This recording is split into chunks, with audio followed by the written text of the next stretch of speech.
আসুন আমার সঙ্গে সকলেই পড়ুন, আউযু বিল্লাহি মিনাশ শাইতানির রাজিম, বিসমিল্লাহির। এটা পুরুষ মানুষের পড়া সাইজ? হ্যাঁ, পাশে কি মহিলারা আছে নাকি? মহিলা প্যান্ডেল আছে? হ্যাঁ, ওরা হাসতেছে, বলছে এরকম বিলাই মার্কা পুরুষের দরকার। কথা কন না কে? কিছু পুরুষ আছে না, খালি বিলাই যেমন মিউ মিউ করে, পুরুষ বউয়ের কাছে খালি মিউ মিউ মিউ, সোনা তো গো, থাকি গো, কলিজা গো, আসি গো, আছে না নাই? বোঝেননি? এরকম মিউ মিউ বিলাই মার্কা পুরুষের বউগুলো খারাপ হয়। কথা বলেন ঠিক কিনা? ও মিউ মিউ করে যায় বাড়ির থেকে, আর বউ, স্বামী বাড়ির থেকে বের হওয়া, আর বউ ফোন নিয়ে তো হ্যালো বলটু হ্যালো, আর সংসার চলে গেল। কথা বলেন ঠিক কিনা? এজন্য পুরুষ মানুষের কণ্ঠ হবে মর্দে মুজাহিদের মতো, সিংহ শাবকের মতো। আমার সঙ্গে পড়েন, বিসমিল্লাহির রহমানির রহিম। নবীজি বললেন, যারা সকল কাজের শুরুতে বিসমিল্লাহ পড়বে, যারা দুনিয়াতে কাজগুলোকে বিসমিল্লাহ দিয়ে শুরু করবে, যাদের সমস্ত কাজগুলো শুরু হবে বিসমিল্লাহ দিয়ে, বাজারে যাওয়ার সময় পড়বে বিসমিল্লাহ, বাজার করতে নিবে বলবে বিসমিল্লাহ, দোকানদারি করবে বলবে বিসমিল্লাহ, অফিসে যাবে বলবে বিসমিল্লাহ, মহিলারা রান্না করবে বলবে বিসমিল্লাহ, বাড়িতে যত কাজ আছে সমস্ত কাজগুলো করবে আর বলবে বিসমিল্লাহ। মুসলমান যখন সমস্ত কাজের শুরুতে বিসমিল্লাহ বলে, নবীজি বললেন দুনিয়াতে যারা বিসমিল্লাহ বলে, যারা বিসমিল্লাহর পক্ষে থাকে, হাসরের ময়দানে বিসমিল্লাহর পক্ষের মানুষগুলোকে এক গ্লাস হাউজে কাউসারের পানি পান করানো হবে। আওয়াজ করে বলেন না সুবহানাল্লাহ। নবীজি বললেন, হাউজে কাউসারের পানি হলো এমন পানি, হাউজে কাউসারের পানি যারা পান করতে পারবে, নবীজি বললেন ওই হাউজে কাউসারের পানি যারা পান করবে, ওই হাউজে কাউসারের পানি যখন হাসরের ময়দানে বিসমিল্লাহর পক্ষের মানুষগুলো পান করবে, নবীজি বললেন 40 বছর পর্যন্ত হাসরের ময়দানে তাদের কোনো তৃষ্ণা লাগবে না। আওয়াজ করে বলেন না সুবহানাল্লাহ। নবীজি বললেন বিসমিল্লাহর ভিতরে 19টা অক্ষর আছে। কয়টা অক্ষর? আরো জোরে বলেন, কয়টা অক্ষর? বিসমিল্লাহর ভিতরে 19টা অক্ষর আছে। আর নবীজি বললেন জাহান্নামের ভিতরে 19টা ফেরেশতা, বিসমিল্লাহর ভিতরে 19টা অক্ষর। দুনিয়াতে যারা বিসমিল্লাহ পড়বে, সকল কাজের শুরুতে বিসমিল্লাহ পড়বে, বিসমিল্লাহর পক্ষে থাকবে, নবীজি বললেন জাহান্নামের ওই 19 জন ফেরেশতার থেকে হেফাজত করে নিয়ে আল্লাহ পাক রব্বুল আলামিন হাসরের ময়দানে ওই বিসমিল্লাহর পক্ষের মানুষগুলোকে জান্নাতের মেহমান বানায়া দিবেন। আওয়াজ করে বলেন না সুবহানাল্লাহ। বিসমিল্লাহ পড়া যাবে? সকল কাজের শুরুতে পড়া যাবে? যে কাজের শুরুতে বিসমিল্লাহ বলা যায় না, ওই কাজটা আমার আল্লাহর পছন্দের না। বলেন তো, সব কাজের শুরুতে কি বিসমিল্লাহ বলা যায়? ওজনে কম দেওয়ার সময় কি বিসমিল্লাহ বলা যায়? যায়। জমির আল ঠেলাঠেলি করার সময় বিসমিল্লাহ বলা যায়। চুরি করার সময়, ওজনে কম দেওয়ার সময়, খাদ্যে ভেজাল দেওয়ার সময় বিসমিল্লাহ বলা যায়।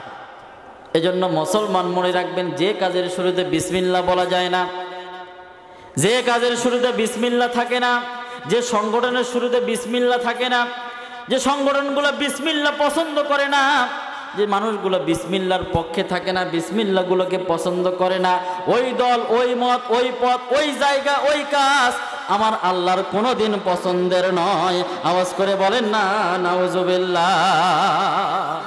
এজন্য আমরা আমৃত্য বিসমিল্লাহর পক্ষে থাকবো। আল্লাহ কবুল করুক, বলেন আমিন। আমার সঙ্গে পড়েন, বিসমিল্লাহির রহমানির রহিম। কুল হুয়াল্লাহু আহাদ আল্লাহুস সামাদ লাম ইয়ালিদ ওয়া লাম ইউলাদ ওয়া লাম ইয়াকুল লাহু কুফুয়ান আহাদ। আওয়াজ করে বলেন না আল্লাহু আকবার। পবিত্র কোরআনের আমি যে সূরাটি তেলাওয়াত করলাম, এই সূরাটির নাম হলো সূরা ইখলাস। কি নাম? আরো জোরে বলেন, কি নাম? সূরা ইখলাস।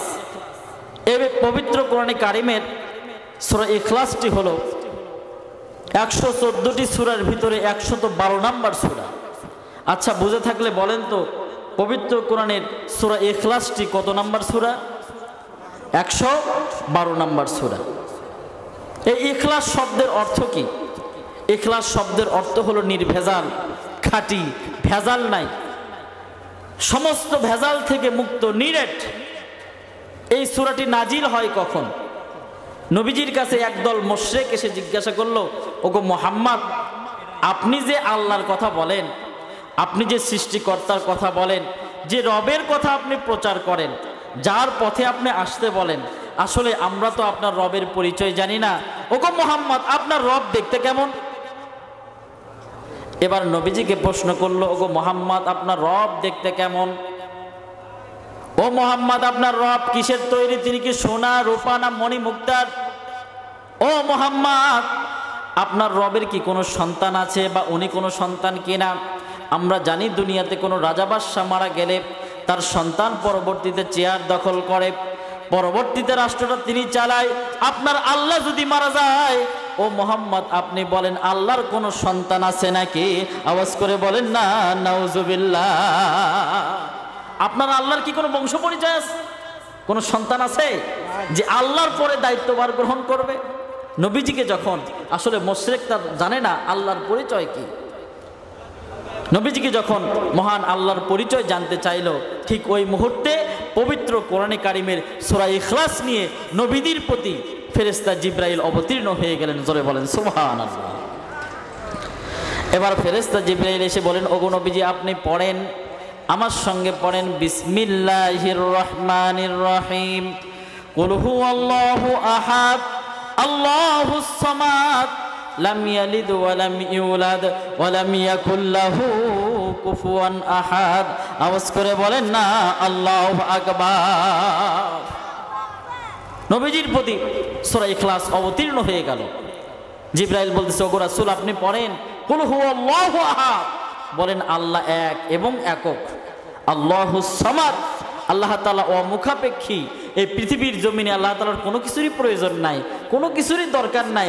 পৃথিবীর সমস্ত মানুষের দরকার আল্লাহর কাছে। কথা বলেন ঠিক কিনা? এবার ফেরেশতা জিবরাইল বলে, ওগো নবীজি, আপনি পড়েন লাম ইয়ালিদ ওয়া লাম ইউলাদ। মুশরিকরা জানতে চায় আল্লাহর কোনো সন্তান আছে কিনা, আল্লাহ কারো সন্তান হয় কিনা।